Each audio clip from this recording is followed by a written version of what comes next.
В кримських лікарнях побільшало поранених окупантів. Ними займаються цивільні медики. Про це в ефірі телеканалу «Фрідом» заявив голова меджлісу Рефат Чубаров. За його словами, раніше в лікарнях Красноперекопського і Джанкойського районів окремі напрямки віддавали для військових, зокрема операційні, хірургії, травматологічні відділення. Місцеві жителі не могли потрапити до цих лікарень і були змушені їхати до Сімферополя та інших міст. Тепер відомо, що і в Сімферополі людям дедалі частіше відмовляють у лікуванні, каже Чубаров.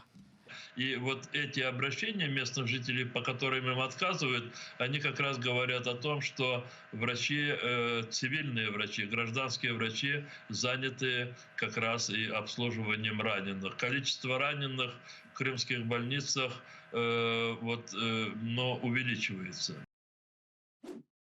Росіяни пішли в наступ на 4 напрямках, але сили оборони відбили ворожі атаки біля 16 населених пунктів. За даними Генерального штабу, окупанти активізувались на Лиманському та Запорізькому напрямках. Найгарячіше, як раніше, на Донеччині. Не припиняються цілодобові штурми Бахмута зі сходу та півдня. Попри величезні втрати, росіяни не полишають надій заволодіти Авдіївкою і постійно кидають в бій нові партії найманців та кадрових військових. Під масованим вогнем російської артилерії українські воїни утримують фортеці.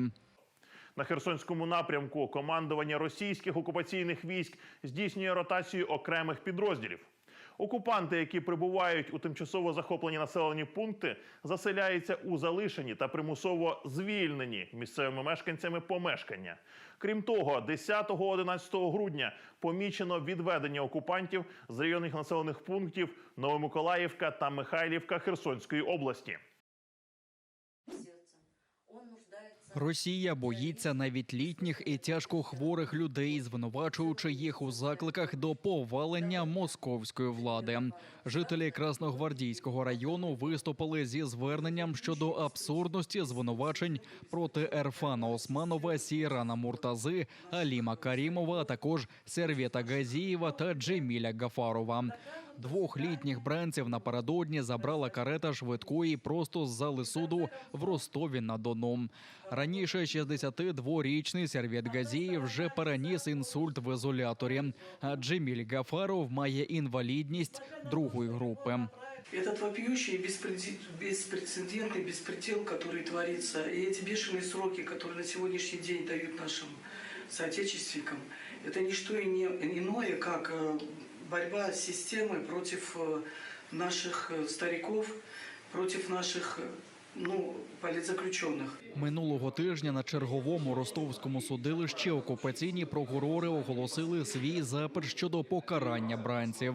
Сервета Газієва просять кинути до колонії суворого режиму на 13,5 років. На півроку менше просять для Джеміля Гафарова, який має хронічну ниркову недостатність. Також 13 роками колонії окупанти хочуть покарати Ерфана Османова, Сейрана Муртазу та Аліма Карімова.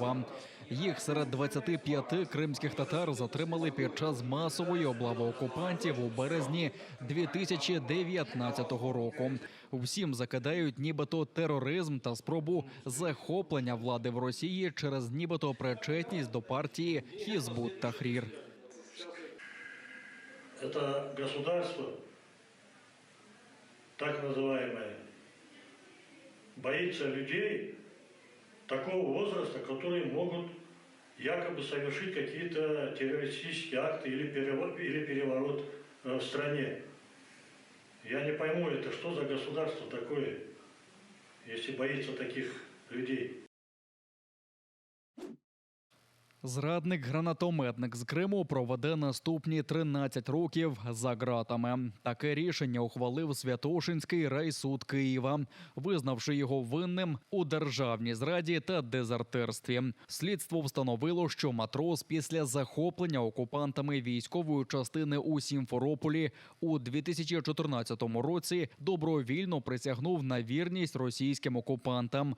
Потім служив у Збройних силах РФ і разом з ними побратими, долучився до повномасштабного вторгнення. Повоював півроку, поки не потрапив в український полон у серпні цього року.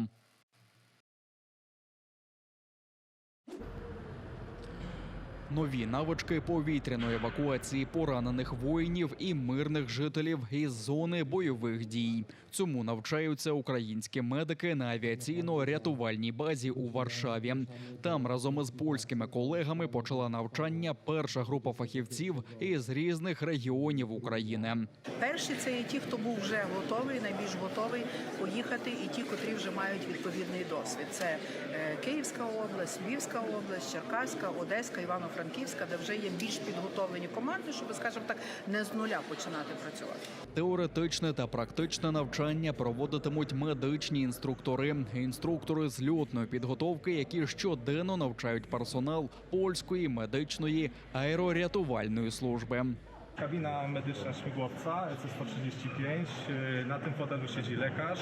Це кабіна медичного гелікоптера. Це крісло призначене для лікаря, а це місце для нашого пацієнта. Щоб його покласти, повертаємо і висуваємо ноші, щоб повноцінно покласти пацієнта. Потім фіксуємо його пасками і повертаємо до гелікоптера.